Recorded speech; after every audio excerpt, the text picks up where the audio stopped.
we have some new faces on our call today. So for those of you that don't know me, my name is Madison Han. I am the event coordinator here at Doug, so I help run our local and regional meetup program. I'm sure you'll see me on a lot of these calls if you tend to attend the virtual ones. So I'm here just to tell you a little bit about Doug and kind of what all we offer and some of our upcoming events. Doug is a free community for users, implementers, and resellers of Microsoft business applications. So we focus on Microsoft D365, a little bit of GP here and there, Power Platform, and also AI, which isn't listed on here, so we need to update that. But as all of you guys know, it's the hot topic these days. So lots of our meetups discuss AI like today. Our rules of engagement is we essentially ask that these meetups are held to be solely educational. So please no sales pitches. We want everybody to also come off mute and ask questions, stay engaged with your speaker. That's how you get the most out of these meetups and, learn the most is by asking questions and staying engaged. And I know our speakers appreciate it. So if you have questions, feel free to either enter them in the chat or, as Nancy said, come off mute and go ahead and share your questions here. We have multiple different programs. So we have open online discussion forums where you can go and ask the community a question about a specific product that you're using. We have virtual webinars. We have local meetups like this one. We have 2 conferences coming up that I'll discuss in a later slide. And we have our Team Up, which is for ISVs and partners. We also have a YouTube channel where you can check out virtual meetups like this one. They always get posted to our YouTube. And we also have a mentorship program where you can get partnered with a mentorship, or you can get partnered with a mentor. Nancy helps run that group. It's a great meetup group that we have. And if you're interested in joining, feel free to check out our website, and we have all of these programs listed there. Up next, we have Convergence coming up. This will be December 9th through the 12th. I need to add the dates on here.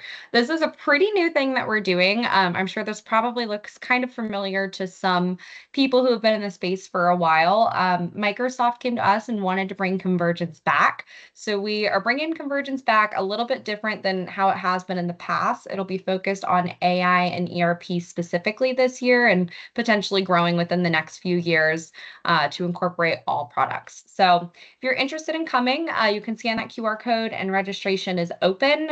We'll have an agenda posted hopefully soon, but mostly run by Microsoft. So we're going to have lots of great speakers there.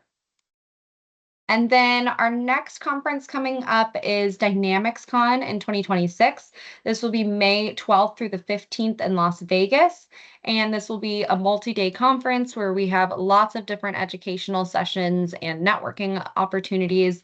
It focuses on all products, lots of AI, really great way to get involved with the community. If you're interested in attending, you can scan that QR code, and we have our early bird pricing going on now, I think until the end of the year. So that's probably the cheapest you're going to find it is right before the new year. So make sure to get your ticket soon if you're interested in coming, and you can scan that QR code there. And then next up is we have our DynamicsCon regionals. We actually just had our last one in Texas last week. So we are all wrapped up with the regionals for 2025, and we are now planning 2026. So we are 100% going to the Southeast. We're going to be in Tampa January 14th, I think, in 2026, and then we're planning the rest of them. So all of our 2026 regionals will be posted on LinkedIn and our website as soon as we have it. Our goal is by early to mid-October, we'll have all of that released. And if you're not familiar with regionals, these are just a little bit bigger in scope than our local meetups like this one. They're usually a full day to 2-day events in person in different regions across the world. And again, full day of education. We usually have multiple breakout rooms focused on all different products. So if you're interested in joining, keep an eye out on socials, and we'll have that posted soon. And then I'll pass it back over to Nancy. Thanks, everybody. Oh, Nancy, I think you're muted. Here we go. Awesome. Well, welcome everybody. I'm Nancie Calder. I am based in Toronto, Canada. I'm a Meetup leader with Doug. I co-lead this this group with Vanda and Tanya and Rick. Unfortunately, Rick and Tanya aren't going to be here today. They were going to be part of the panel, so we're going to improvise. The other meetup, as Madison talked about, is the mentorship program. If you're interested in that, please ping me at some point, either through the chat, let me know. I can send you details on it. We have an application process, and you can either be a mentor or a mentee, and we will match you with the other side accordingly. Now, I do want to ask, before we get started, if you could let me know if you're CRM, ERP, both, Power Platform, that would be helpful. Because what I suggest I do is I delivered this presentation on AI in Montreal for Doug last week, and it would be lovely if we had it recorded. So we're going to be able to record it. But if you indulge me, I'll walk you through this presentation. But it's mostly CRM. So if you're here for ERP, you might not get as much. So let me know, are you CRM or ERP? ERP. ERP. ERP and Power Platform. Power Platform, okay. Yeah. All the above. Okay. Okay, so indulge me. I'll let me share my screen. I'll go through some of the parts a little bit faster because it's a little bit CRM specific, but then we can get to the other part. Does that sound okay? And we can make it an interactive discussion, and I can share with you my thinking on what makes AI. How do we successfully implement that? So I'm just going to share my window here.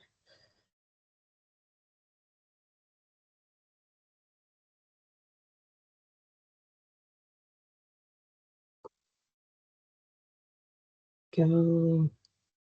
All right. Do you see the lovely iceberg? Yes, we do. Okay. Yes, we do. So this is what we'll talk about today is, what do we think about when we think about AI? Often people are thinking just at the very surface level, and there's so much more that we could do with that. And I'll start by introducing myself a little bit more formally. Nancie Calder, I'm an MVP in contact center. I came from delivery, so I still hold my PMP, so I'm a project management professional. I've implemented CRMs, hundreds over the years since the 90s. I have implemented ERP as well. I was a certified application specialist in Great Plains before Microsoft bought them. So with the CRM world, we are well acquainted with ERP, just like I think ERP is pretty well acquainted with CRM. So yeah, we'll have a good conversation today. My profile information is available through the QR code. I talked about the two virtual programs, the mentorship and this one, which is the manager and admin. Just a little bit about myself. I shared these pictures. I like to travel with my family, and I have 4 boys. I have to stop saying I have 4 boys. I actually have 4 adults, 4 adult young men. And the picture in the middle was because I was in Montreal. That's a picture from Montreal, and the other ones are from a recent trip to Arizona.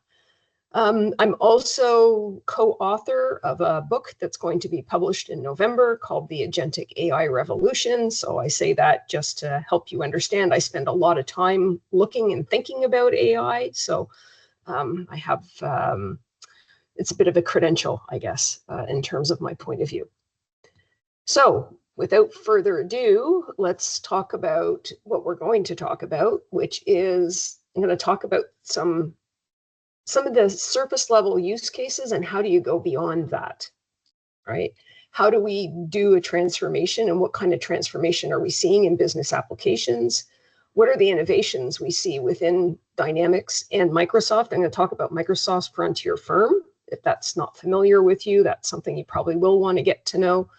And then I have a video here of an autonomous agent demo. I will give you the link to it. It takes 8 minutes to run it, and I narrate and talk through it. So we probably don't have enough time to do that today.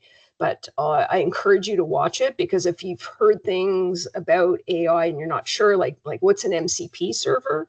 What does it look like in Power Platform? How do I, use all this agentic capability? That's what this video is all about.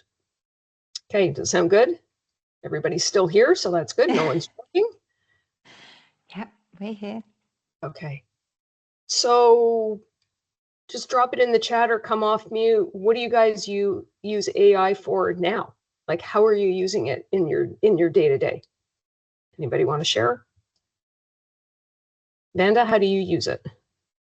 Me, well, I work in project delivery, so there are times I need to go and do deeper research for Power FX queries, that kind of thing, that I can only get so far, or maybe they're available in Canvas apps, but not all of them have been transposed into model-driven apps, which is the problem we had last week. So I had to do part research with through AI, Copilot, and some ChatGPT, but actually I did lean on a developer friend within the company to help finish it off. So I definitely need it for research with project delivery. Yeah. Anybody else? ERD diagrams, workflows, queries. Yeah. Awesome. Yeah. Yeah.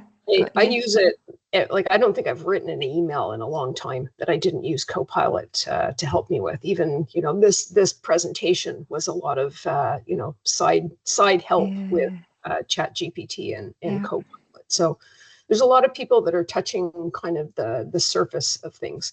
Yeah. And when I talk about AI, I'm going to talk about it in terms of this fictional company, which is kind of think of Microsoft has Contoso as their fictional company. This is my fictional company that helps me illustrate some points. So they're, think of a telco, maybe it's an AT&T or a T-Mobile, something like, some big organization. They've got all kinds of Microsoft technology. They've got lots of people, big contact center, big field tech, big sales, retail side. So they have some issues right now with stock outs. They have issues on getting pricing approved. They have a big turnover rate. I mean, these are like common things that we hear across the clients that we talk to. So we'll use them as a backdrop. And let's start by talking about some of the misperceptions. The automation focus. I hear, you guys know, hopefully everybody knows what Power Automate is. Like, when I hear people talking about AI and automation, they are often thinking just about what can Power Automate do. And Power Automate has some generative features, but there's a lot more underneath that we can leverage AI for. It's, it has pattern recognition, it has context capabilities. These are all things that we need to think about when we think about AI, and not just strictly about automating. So there's lots of room to help your clients grow. And what we'll see is that if you think only about the assistance, like the helping with an email, the helping with a PowerPoint, those, even just helping with writing documentation, those are all very high level surface things that will take you so far. But what we really want to do is start unlocking the value of the data and the telemetry and everything else that AI has access to. So we're going to talk about this concept of an iceberg. We're going to talk about at the assist level. We're seeing, summarization of emails, content, general analytics, but then we can dig in much lower and start getting advisory capability from it, getting it to actually do things. And as we go down to the act and autonomous, this is where we start getting into the agentic capability, where an agent can go off and do a specific function to you and come back.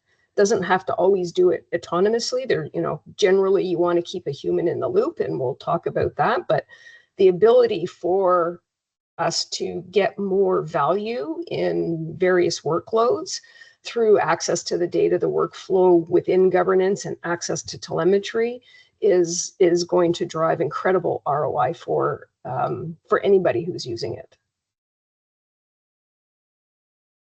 Now I'm going to stop there. That's a bold statement that I just said. Does anybody want to comment or challenge or have a discussion about how it's going to drive ROI?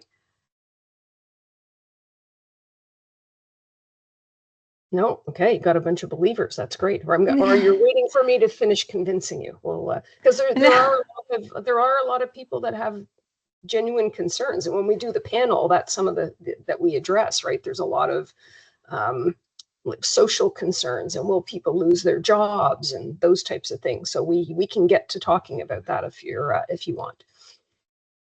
And there's also the whole, Skynet Terminator, that, it's going to be the end of the world.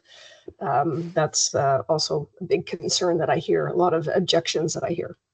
So from the sales perspective, as I said, we're going to go through the different CRM apps. When we look at the top level service, we see from a salesperson or a sales manager's perspective that we can do like meeting note summaries, we can create emails, we can log calls, we can do, general hygiene. It's very, like I said, high level, unlocking some efficiency, but not driving necessarily the full value.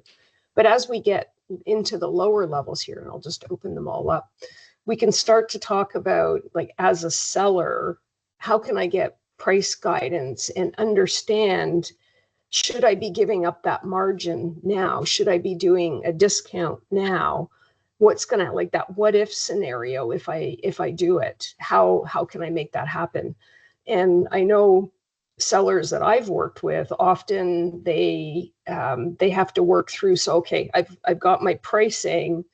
How do I take it to the next level? How do I get the proposal generated? How do I get, especially in the consulting world, we see this all the time, right? How do we get the proposal generated? How do we get the statement of work? How do we get them to sign it? Well, you can have agents that go off and do that, and also orchestrate it with legal and finance. Because as a seller, I might say, this is what I want the price to be. But if finance comes back and say, we're not making enough margin, you're going to have to rethink that. Or, legal doesn't like some term that we've put in the SOW. That takes a long time. And if you can have an agent doing it asynchronously for you, then you can continue on with your day and get other things done, right? Nancie, I might just chime in there. Ronnie's joined us. I can see he's on the call, so I don't know if that has some bearing on as you walk through the slides and the conversation. Sure, thank you. Thanks for joining, Ronnie. We had to my apologies. I couldn't join the event for some reason, some technical slag, and that's why I was late. And I'm sorry. I finally figured out how to join, so my apologies. Oh, amazing. Okay, nice to see you again as well. Yeah, do you want to introduce yourself, Ronnie, to the group here? Absolutely. Yeah. So hello, everyone. Ronnie Uman. I'm a solution architect working at Microsoft. I cover Dynamics 365 Power Platform and now Copilot. And I work a lot with partners. So that's my primary role at Microsoft. Been doing this for a long time, and I know Nancie and Amanda very well. So nice to be here. Yeah. So we shifted a little bit, Ronnie. We were going to do that panel, but Rick's not here and Tanya's not here. So I'm just going through a presentation that I did for the Dynamics user group in Montreal last week. So feel free to add any color commentary. I'm going to get to talking about Frontier Firm later. Maybe you could, definitely chime in there. And if you have anything else you want to add as I'm going along here, that would be appreciated. Fair enough. No, all good.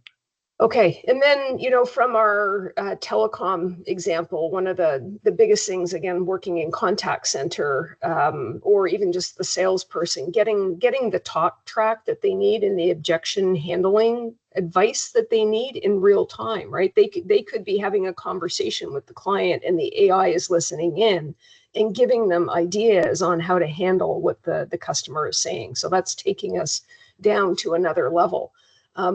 Could we get to that full optimizing idea where as deals are closing, we understand if we should be shifting money from one campaign to another in marketing because we're getting intelligence and telemetry essentially on a campaign that's helping us understand that if we put more money there, then we're going to yield more leads and close more deals. So these are the types of things we want to think about that are beyond the realm of something like Power Automate or just general automation. that makes sense. So we'll move now and talk about contact center, and we'll see similar topics.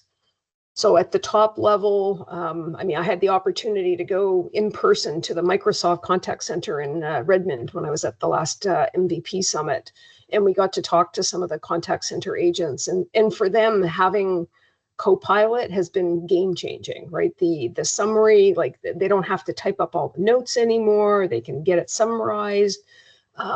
We do stuff now with contact center on the IVR side, and through just general routing, you know, it can be very intelligent on how it routes, but those are, you know, some general efficiency gains, but we can do so much more with it. We can, again, that scripted guidance, giving people information on what they should be doing in that moment. They can also be operating procedure aware, so that, you know, you give the context to the agent, or sorry, I got to stop using agent for contact center. For the digital agent, you can make it context aware of your standard operating procedures, so that it helps you understand what entitlements you can have, what refunds you might issue, what the RMA process is, and keep the human in the loop only for exceptions. Did you want to add something, Ronnie? Oh, okay. You just came back on.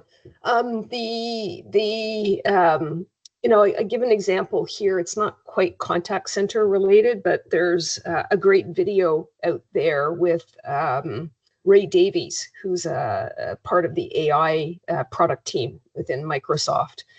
And the video is about a retail organization in the UK that it's like PetSmart. It looks after pets. But they had a lot of fraud in their retail business, where people were returning things that they shouldn't, or, you know, just a lot of fraud going on in this, you know, interaction with clients, particularly online. And they didn't have enough people to get to understanding where all this fraud was to investigate it. So they implemented some agents that actually monitored the transaction, the cases coming in, requesting refunds and that sort of thing, and identified the context for the agent to understand, or the digital agent to understand what could be a potential fraud. And they identified so much fraud that was happening at maybe less than $1,000, where the audit team within the Petco organization would never have got to. So they're saving themselves and recovering, you know, millions of dollars through these agents. And that's much more than just doing a call summary. That is the point. Microsoft has there's 3 autonomous agents. We'll talk about them a bit later as well. My favorite one is the knowledge base updates. And it doesn't, again, you can have the human in the loop. It doesn't have to just automatically update your knowledge base. It can create new articles based on the information it has on the closed case that a human agent had with a customer. And it can propose an article that should be added to the knowledge base. And I know in talking to customers about AI, you guys probably hear the same thing, like data is the most important thing. Having clean data drives your AI capability. So if you want the agents to have better information to serve their customers through knowledge articles, you have to start cleaning up that data and getting more relevant data. So this autonomous agent is a game changer for me in terms of contact center. And then, you know, our telco example here, we can look at the bottom one. You know, their knowledge base improvement deflected more than 22% of calls coming in, because now you have that knowledge also available to people to self-serve. The average handling time of a human agent went down because they have the right information.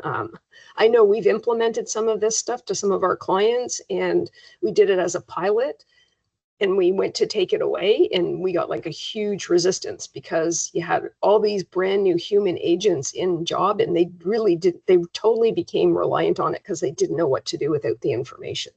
So This is not just theory. I've seen these things in practice. I'm going to skip over the marketing one. You guys will have the deck after. I just want to make sure we get through the content. So again, surface level types of things. And then, what else can we do with agents to do more advanced thinking, use the data, help, improve the lifetime value and optimize it. There's all kinds of things you can do here. It's a marketer's dream, right? All this data that we've had for years in CRM, we've always talked about the 360-degree view of a customer. Now we're able to actually do something with all this information, which is super exciting. Field service, I know some of you are from ERP, so this may be of more interest to you. This is getting a little bit closer to the ERP side, creating work orders from cases, doing, again, the summaries, doing basic schedule board suggestions, are all kinds of things we can do on the surface level. But if we start to get into more advanced topics, I have a customer right now, they have 250 sites, thousands of technicians. They keep asking us, what AI can you put in? What AI can you put in? We've got to get better. We've got to make sure we're getting the right person out to the right place. We've got to make sure that they're actually able to fix it the first time.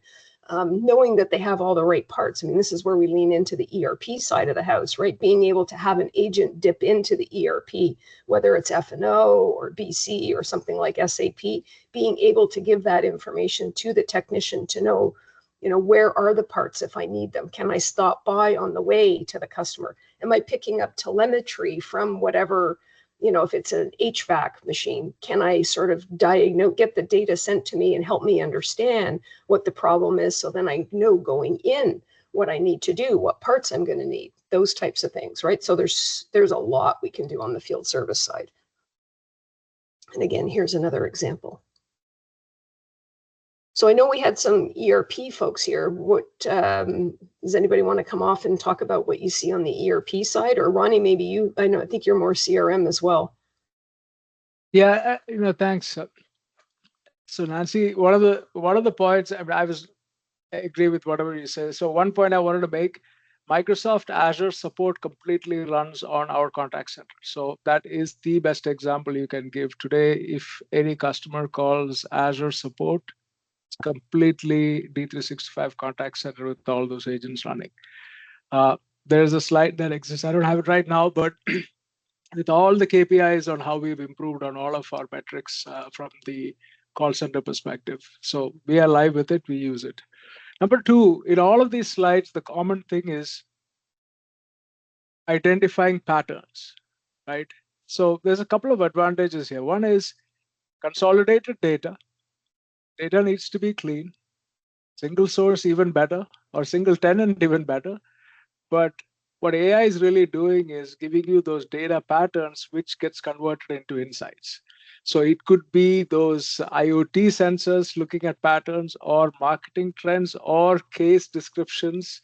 All of these are what we call as data patterns. So a very critical piece of any agentic implementation is also look at your data estate, because your AI is as good as how good your data is.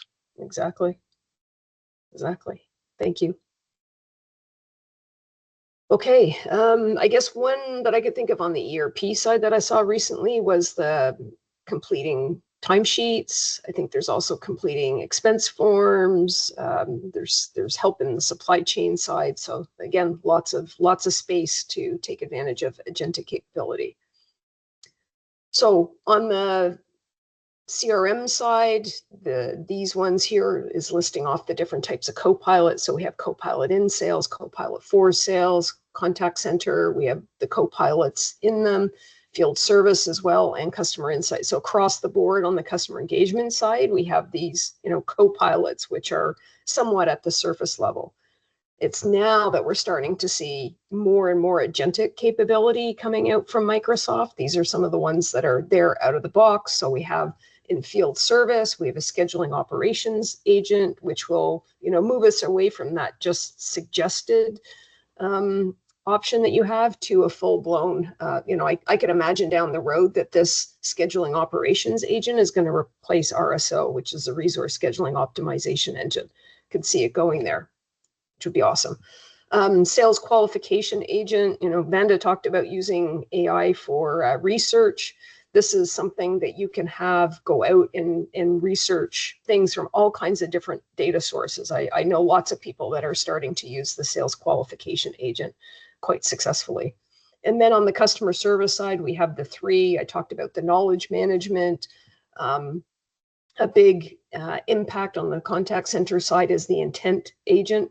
That, being able to understand what somebody is, either, how they're communicating with you, either through chat or through voice, understanding what they're trying to get to. Are they calling because they need a status of their account, or do they, want to change their mortgage, or those types of things. I mean, this intent agent can now figure that out, and you can imagine how it would route it to the right person, or even potentially give the caller or the person on chat some kind of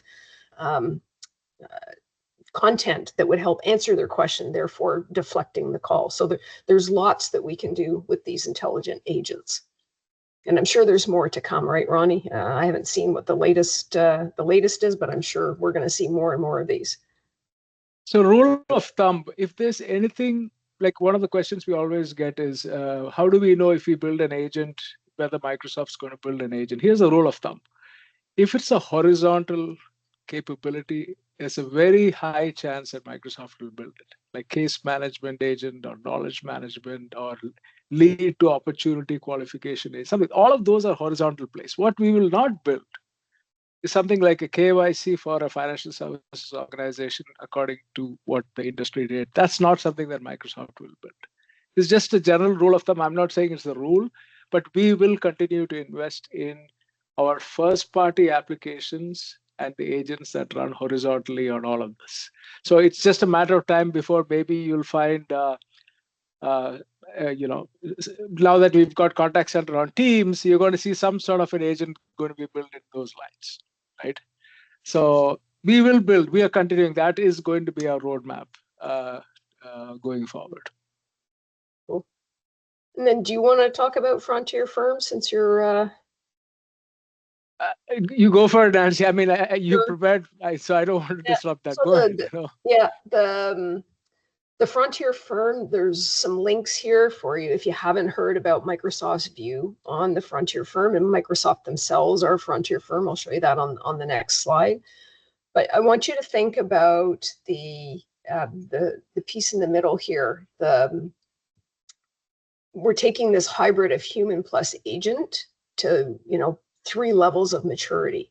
So you have that human plus assistant, which is that, sort of equates to that, surface level co-pilot, my side assistant. But then you want to evolve to having this agentic capability, which you should think about as your digital colleagues or, co-workers. You're still there to work with them, but you're going to have this capability that's going to let you get to the bottom of your to-do list that you haven't been able to do for a long time. And you're going to onboard with this agentic capability in a way you would think of bringing on an intern or a student or, another employee. You're going to do it with guardrails. You're going to do it with context and procedures. You're going to do it with check-in, and you're going to build trust with that employee. This happens to be a digital employee. And then you'll evolve to, building trust in all of these different agents and letting them coordinate with each other.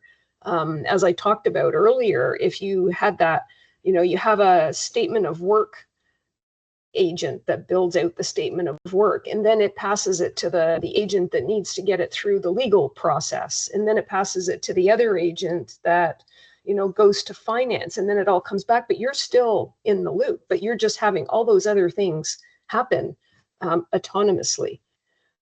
So that's my view at a very high level on the frontier firm, that we want to get more and more organizations to be AI first, because we're going to see more and more, like we've got the frontier firms are more likely to say their company is thriving. They're getting meaningful work. You're getting rid of the drudgery. Like you talk to a salesperson and you talk about, like I was on a call earlier this morning and we talked about our internal CRM. We have so many people like inputting so many things. It's just a lot of administrative work. So we're going to build agents to do that for the salespeople. So that, you know, and then let your salespeople actually have more time with customers. That's really the goal. Right? Do you want to add, Ronnie? Yeah, one point. Another big characteristic of a frontier firm is something called as on-demand intelligence. So you will build all these agents, co-pilots and agents and everything. They're going to work. But there will reach a scenario in stage 3, which is agent-operated business, where an agent might need to communicate with another agent. In that scenario, intelligence, artificial or real, must be readily available for those agents to work. So when we start building these systems, it's not just that at point in time, what is the intelligence? It could be at every point in time, what intelligence is required must be available for everything to work. So that's what I call on-demand intelligence. So that is also something that needs to be incorporated into frontier firms. Right. Does that make sense? I don't know if that makes sense or not, Nancie, but really we want intelligence to be available all the time. Okay, and I'm going to try and save the last, at least 10 minutes for us to discuss which was what the panel was supposed to be. How do you make your AI program successful? So let me get this. Just move along here. Oh, I don't want. Oh, sorry. So there's come on. I clicked too fast. There's a video here that you'll be able to watch that shows 3 sellers within Microsoft, each taking advantage of agentic capability in a different way. So yeah, I just want to talk about that then. So getting to success with AI is how do you help your clients, whether you're in business, end customer, and you're trying to help your own organization, or your partner trying to help clients. Like, how are you going to do this? One of the things I would encourage you to look at is having a workshop where you try to brainstorm what the various types of agentic capability may help your organization based on the pain points, and then map it on a grid like this in terms of ease of implementation versus perceived value to the business. So this is from a workshop that I did with a client, trying to understand where should they invest first, and that's the key thing. And we looked at where are they going to get the best value, right? They had a whole bunch of high value use cases, and then we really started to look at how easy is it going to happen. And the ones on the left here were seemingly easy until we started talking about the sources of the data and the stakeholders that were going to be involved. In this case, it was a contact center that we were going to wrap around Salesforce. It was a global Salesforce team, and many of these were going to have interaction with that global Salesforce team. So it might have required some changes to their Salesforce implementation. And then we also had stakeholders that were interested, in Salesforce. They were global. Like, the stakeholder management is another big thing to understand. And then they also were connected to SAP, and they were concerned about the quality of their SAP data. So the ones that we chose over here on the right, I think I have one written out. I'll show you that. This is a sample. This is a Microsoft format, by the way, that I borrowed. So these are the types of things you need to think about when you're looking at the use case. So this is, from that workshop.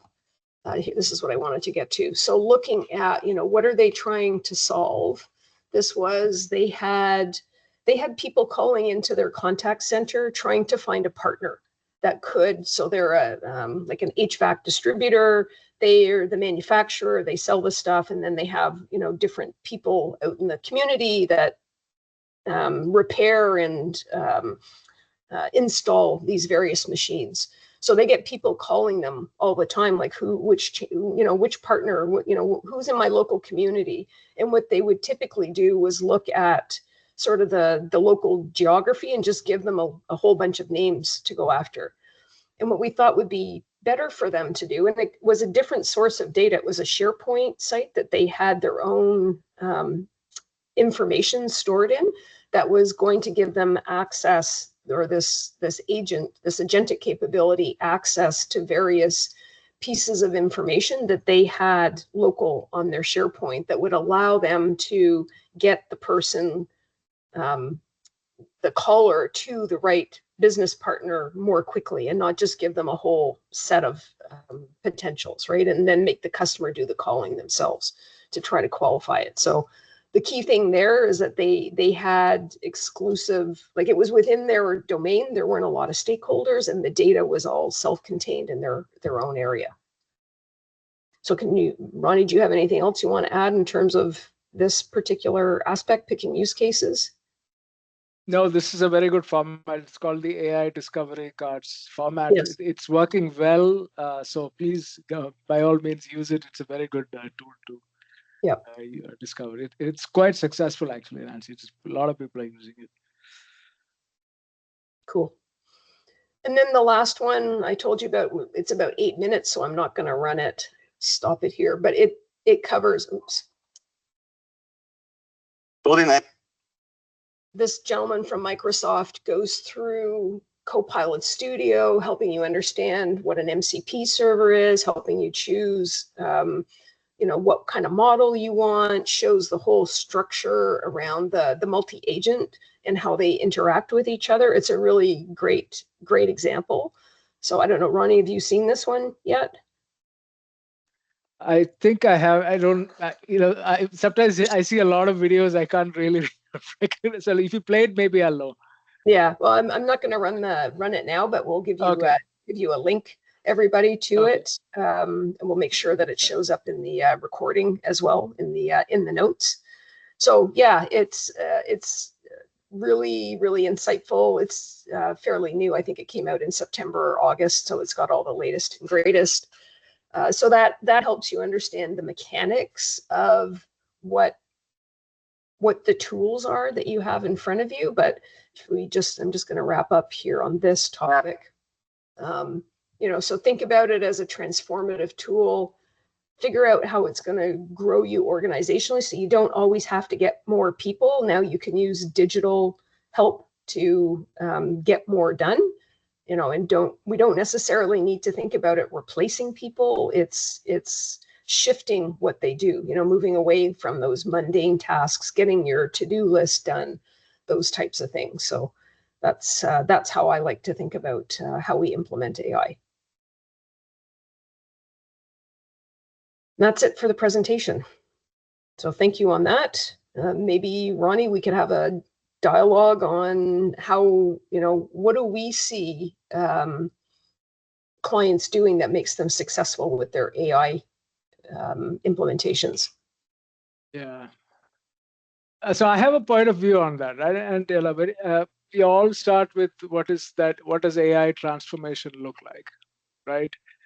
And I can tell you, we've also learned along the way, right? First, we thought about productivity being what it is. Making somebody productive will eventually add ROI or reduce the cost. It didn't turn out that way, right? There's a lot more than just productivity. What does productivity mean? It's not about email summaries anymore. It's much bigger than that, right? So being able to connect into these line of business systems became a very critical component. True productivity is I have 25 line of business systems that I need to talk to become truly productive, because I use that every day. Okay, then what happens is if I have 20 line of business systems, then what are we expecting AI to do? So first we thought, let's give a whole bunch of copilots, Excel, Word, D365. So that we said, no, we would rather have a single UI for AI. And you pick what it is, really. I'll give you an example. There's a lot of people are using M365 Copilot.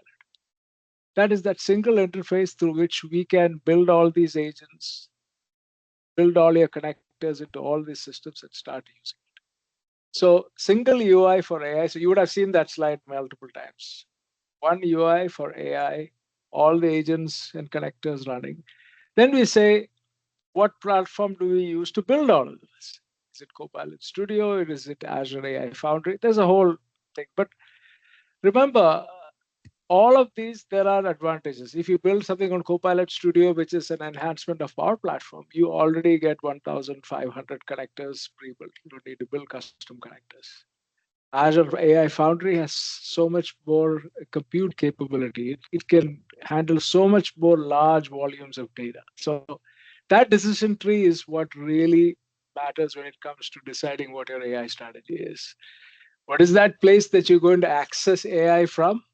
What are the connectors? What are the systems we need to talk to? And what platform do we build it on? The last point I want to add is, just like any other software tool, adoption is a very critical piece. And when you deploy an AI solution, it's very important that customers learn how to use it. And you don't start by teaching customers to query things from the line of business systems. You need to teach people to prompt. Connect it simply into your SharePoint, connect it to a Word document, connect it to a PDF. How do I create the most efficient prompts to retrieve and extract information from a single data source? When you get comfortable with that, now all of a sudden you know how to use the power of prompting. That's stage one. Stage two is now connect into SharePoint or your knowledge base system or your CRM or whatever it is, and then say, let's use the skills that you learned from prompting into doing that at stage two. And that's how this sort of. Sorry, what was that? Sorry, I was just mumbling, sorry, Ronnie, it's just that you froze for a millisecond, but now you're back. It's good. Yeah. Unless it was me. Right. I think that's the thing, right? You've got to learn how to prompt and use the system. Yeah. Right. Then the only thing I would add more from the delivery perspective is, how do we use AI in delivery? We can use it in, creating, I think somebody said they did, ERDs, functional documents, technical documents. One area that I'm focusing on a lot right now is how do we use it in testing, automated testing, and having it, we're looking at having 5 or 6 pods, development pods running at the same time and making sure they're coordinated and, make sure the regression tests go well. We're using AI to help that. And even thinking about how automated tests with AI can help with, as Microsoft really, we're not just getting 2 waves anymore. We're kind of getting continuous improvements, which are great. But how do you do that with automated testing? The traditional way is you have to rebuild the automated script, right? But AI can actually help you, because it can understand the context. It can look at what the screen is, and you can build that into your script. And there's so many useful things that we can do in helping ourselves. I was watching one of our practice leads yesterday do a presentation on, he built an app. He's not a developer, he's not a full stack developer. He built a mobile app for a restaurant just using different AI tools to build it. It's just extending what we can do. If I could just share another story, Nancie, is I worked with a partner. Again, this is on the delivery side. So, typical system integrator goes in, does requirements gathering as a business analyst or a consultant, asks all the questions, capture all the discovery questions and documents it. And they decided that they've got the high level, module, sales module. Okay. So they go in and create a questionnaire, and they go in and attend the discovery session, and they add teams into it. Okay. So they start asking the questions as per the questionnaire, capture everything. Teams is also transcribing everything. It captures the whole conversation summary, and then we feed that transcription into AI, which Teams already has, and says, create use cases based on the conversation that we just had. It does that. Take those use cases and feed it into DevOps. It does that. Take those DevOps requirements and create unit test cases. It does that. And the partner is become more efficient. Nothing is lost because it's transcribed. Things they're trying to stay within scope. But I just thought it is a very effective way for that partner to use that way. Mm-hmm. Exactly. All right. Well, we're 5 minutes left. We're going to open it up now for any questions from the audience or anything else you guys want to talk about. You have us for the next few minutes. Please feel free to come off mute. I have a quick question for Ronnie. We were going to do, she's not well today though, Tanya, a preview of Wave 2. Is there anything fabulous in Wave 2 that you could disclose? I haven't seen anything Can we yet. be the Trust me. first to hear? Go on. No, I haven't. Honestly, I've not seen it. I think the only two things that I want to announce. I think yesterday we announced the ability to include Claude AI model into Copilot Studio. So it's not just GPT-5 now. Anthropic Claude is also going to be available. So that's going to be there. So you can pick that depending on the use case. Another thing that we announced today was consolidation of the marketplace. So we're going to have App Source, Azure Marketplace, and an agent store all three into a single marketplace. So where you could go in and just download an agent or purchase an agent that's available to deploy within your tenant. So these are the two big announcements that happened the last 2 days. As far as Wave 2, I haven't seen it. Trust me. I just have told you. I thought I'd twist Use you AI up. to look at the release notes. That's what I plan to do. Yeah. So we're all on the ready. Okay, we've got Paul. He's got his hand up. Please come off mute. Yeah, so one of the biggest issues that we're struggling with is data, right? It's the fact that the data is disparate and not in a single spot for us to be able to leverage some of the capabilities of AI. Do you have any suggestions for a starting point when the data is everywhere? And we have it on local drives, we have it up in SharePoint, we have some in our field service module, we have some in our sales module. With some of the agent stuff, we've been able to combine or pick and choose specific entities we want to utilize within some of the agents, but it can't reach down into our local file servers, and those file servers are then locked by security rules. So what's our first step here? Nancie, do you want to go or can I start? You can go. I have something in mind, but you go ahead. Yeah, so for the file servers, there are a couple of options. Are you familiar with the RPA concept? Yes. So a lot of this can be digitized. So we need to think about what an RPA can come in and do and take out all these components from the files and actually put it into a digital repository somewhere so that it can be extracted and used as information, right? The rest of the things like CRM, SharePoint, one of the advantages of Copilot Studio is I was telling you about these 1,500 connectors that are already there. Please leverage those. It can actually connect it to these data sources and bring in data. So that's one way of doing it. The other way is to really create a data store. Now we're talking about, hey, it's like a typical analytics project, which says, let's get everything into a single repository like Fabric, and then start building AI on top of it. Yeah, that's great. But Fabric, our first, yeah. Sorry, I didn't mean to step over you there, Nancie. Sorry. The issue is that the data itself, right, is how do we make sure that it's categorized correctly so that we're not overtaking what's already there from a security perspective, not overwriting confidential data or not sharing confidential data into the agent. Yeah, so that's the advantage of if you use something like Fabric, you are doing it as a user that has full access to the data and dumping it. And then we need to add security measures on top of it.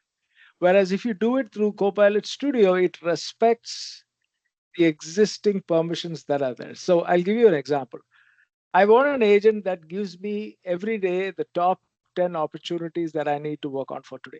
You build that agent once, right? It's going to respect your identity. It is going to represent you as a user who's going to log into that sales system, bring out those opportunities and just show you your top 10. Whereas maybe Nancie's top 10 might be something completely different. right? That's what happens when you go through the applications that respect the security. Whereas if you create a dump, then we need to create a security architecture on top of it. And that's part of any implementation that we're going to do.